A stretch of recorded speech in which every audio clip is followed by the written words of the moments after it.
pessoal do Grande Prêmio, tudo bem? O vídeo de hoje é um rescaldinho ainda da saída da Honda da Fórmula 1 depois de 2021, mas não especificamente sobre a decisão dos japoneses, e sim sobre a Red Bull, o que vai acontecer com a Red Bull, quais são as opções da equipe austríaca. E olha, o cenário pode até parecer meio desolador, desesperador num primeiro momento, mas não é não. Na verdade, a Red Bull tem uma grande chance de se tornar uma equipe realmente independente. Daqui a pouco a gente fala sobre isso. Antes, eu peço, olha só, se você ainda não se inscreveu nesse canal, o que está esperando? Inscreva-se nesse momento, acione o sininho para receber todas as notificações do nosso material. Também temos aí a oportunidade de você se tornar membro desse canal e aí participar de todas as discussões, dos nossos programas, enfim. Não perde essa oportunidade, só uns cliquezinhos aí e já resolve a parada. Voltando ao nosso assunto, então a Red Bull novamente se vê aí num mato sem cachorro, né? Porque o grande problema da Red Bull na comparação, assim, um dos grandes problemas, né, da Red Bull na comparação com as suas principais rivais, ou até ano passado as principais rivais, ou a principal rival, é que tanto Mercedes quanto Ferrari fabricam tudo, né? Chassi, tem todo um departamento de projetos, né? Cheios de engenheiros, projetistas, enfim. E também o motor, né? Elas são fabricantes de motor. E a Red Bull não, né? A Red Bull é uma equipe que sempre precisa, né? Que sempre tem esse calcanharzinho de Aquiles aí, que é a falta do motor, porque ela não é uma fabricante, ela não é uma montadora, né?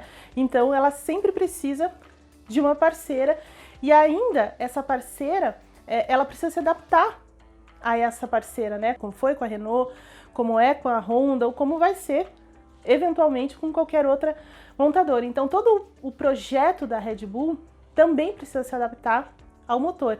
E aí ela precisa... E aí acaba que a Red Bull tem algumas limitações técnicas pelo caminho por conta disso. Com o que está acontecendo agora, essa história toda pode mudar. Bem, antes da gente chegar nisso, quais são as opções mais naturais, digamos assim, da Red Bull para depois de 2022? A Renault, né, voltar a ser parceira da Renault, porque assim, com a saída da Honda, ficaram 3 fornecedoras, a Mercedes, a Ferrari e a Renault. A Mercedes, obviamente, ela não vai querer equipar a sua principal rival, que é a Red Bull, né? Que tem um grande departamento de projetos, que tem um bom carro, um grande piloto, uma estrutura gigantesca por trás. Então a Mercedes não vai querer dar mais munição aí para os caras, né? Isso já aconteceu, um pequeno namoro aí entre Mercedes e Red Bull já aconteceu lá atrás, né? Entre 2015 e 2016 ali, quando a Red Bull estava em pé de guerra ainda com a Renault por conta da falta de desempenho do motor Renault. O Niki Lauda tentou ali costurar um acordo e tudo mais com os austríacos, mas Toto Wolff, nada disso, né? Não vamos aí tornar os nossos rivais ainda mais perigosos. Então, a Mercedes acabou declinando. E hoje em dia ela fornece tanto, né, óbvio, para a equipe de fábrica, para a Williams, para a Racing Point e vai fornecer para a McLaren. Então ela já está com uma clientela bem formada.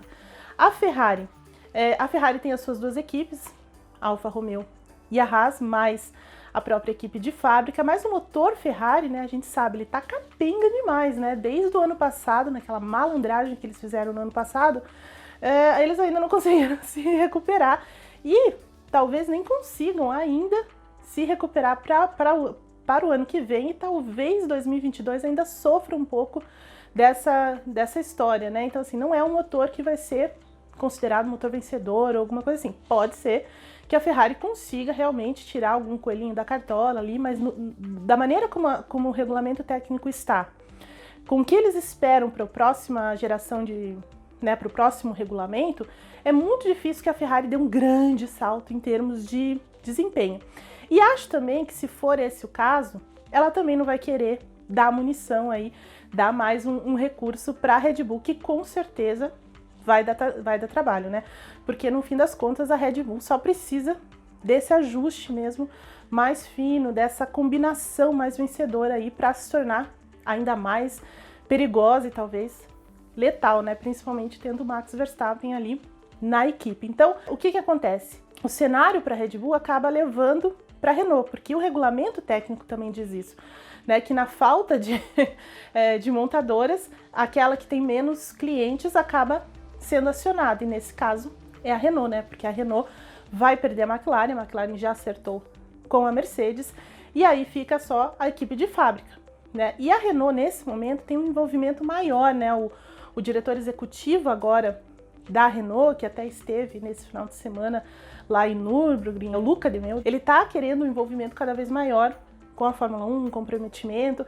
Então seria essa ligação, seria a ligação mais natural. Só que sabemos, Red Bull e Renault têm uma história muito conturbada, né? O casamento que começou muito vencedor, depois nessa era híbrida da Fórmula 1 acabou virando um salseiro, né? E o divórcio foi para lá de traumático, né? Mas lá em Nürburgring, muitos relatos aí dos bastidores, né? De reuniões entre o pessoal da Red Bull, a Renault, até o Ferrari, até os caras da Daimler lá acabaram se reunindo com a Red Bull nesse final de semana. Mas o fato é que Cyril Abiteboul, que é o chefão aí de equipe da Renault, falou que talvez uma conversa, né, um acordo entre eles possa realmente ser possível, mas não no nível da Fórmula 1, né, e sim num patamar mais amplo, ou seja, envolvendo os cabeças, né, o dono mesmo da marca Red Bull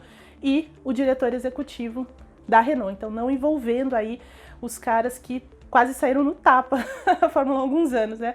O Abiteboul, o Christian Horner e o Helmut Marko. Então tá ali essa questão, deixaram no ar. Ainda não há, segundo o Cyril, não há nenhuma conversa, nenhuma negociação, porque, segundo ele, a Red Bull ainda está tentando entender e, né, digerir essa decisão dos japoneses, porque, na verdade, o trabalho entre os japoneses e a Red Bull foi muito bom, foi muito produtivo, eles se entenderam muito bem, a Honda colocou muito dinheiro lá dentro, aceitou as ideias da Red Bull, enfim, eles conseguiram trabalhar muito bem juntos, tanto que deu resultado, né?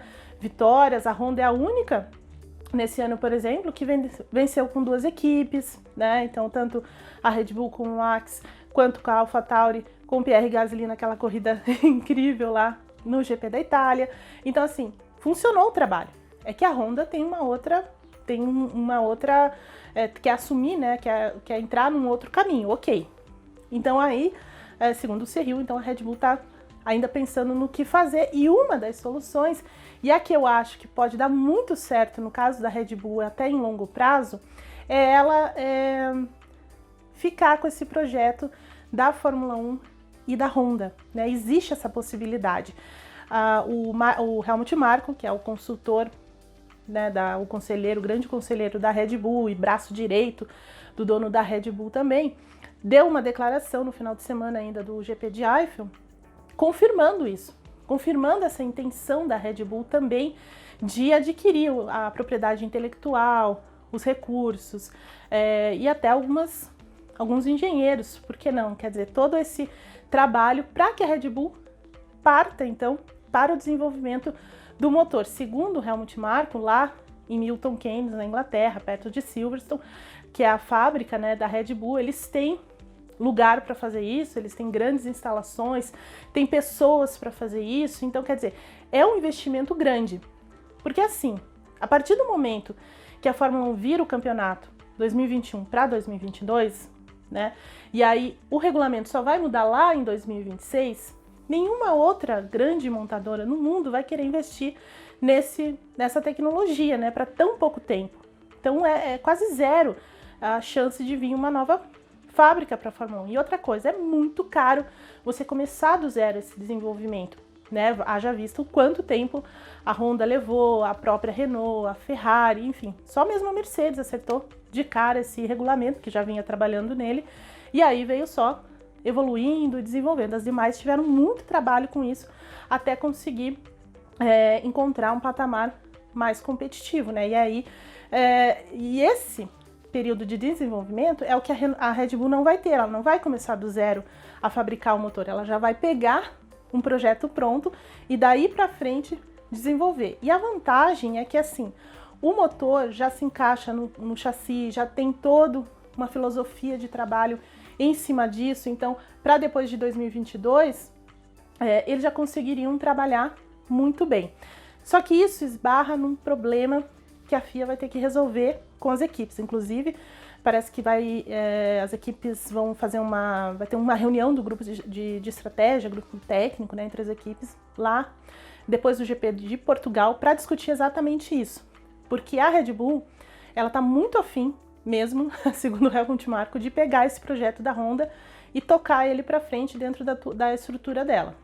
Ok, a Honda, segundo o Helmut Marko, também sinalizou positivamente nesse sentido, só que o Helmut Marko quer que haja um congelamento dos motores, claro, para que o desenvolvimento seja mais preciso, que o desenvolvimento acabe valendo, né, para esse novo regulamento. Mas para isso acontecer, todas as equipes precisam aceitar, né, aquele acordo unânime. Então, é sobre isso que eles vão conversar. Tanto o Christian Horner quanto o Helmut Marko estão numa conversa muito próxima da FIA, da Fórmula 1, tentando agilizar isso, porque seria um grande passo para a Red Bull, ou seja, né, ela não voltaria lá com o pratinho atrás da Renault depois de tudo que aconteceu, e por outro lado ela passaria a ser completamente independente, né, fazendo motor, fazendo chassi, e aí talvez ela tenha uma chance grande de voltar a crescer, porque de fato a Red Bull é uma grande estrutura, tem um grande investimento na Fórmula 1, tanto que eles têm 2 equipes, né, na Fórmula 1. Então assim, eu acho que só a Red Bull no grid nesse momento das equipes que não são fabricantes de motor tem essa chance, né, e tem uma chance de ser muito bem sucedida. Se eu sou o pessoal da Red Bull, acho que eu brigaria por isso. E vocês? Qual é a solução, a melhor solução para a Red Bull nesse momento? Aquilo que vai colocá-la mais perto, então, das brigas por campeonatos, vitórias, mais intensamente. Principalmente depois, claro, de 2022. Deixem aí os seus comentários, que eu vou ler depois com bastante atenção. Tá bem? Eu fico por aqui, mas sem antes pedir de novo, né? Se você assistiu todo esse vídeo, gostou, deixa o joinha aí. E inscreva-se no nosso canal, acione o sininho para receber todas as nossas notificações e se torne um membro. Eu volto na semana que vem.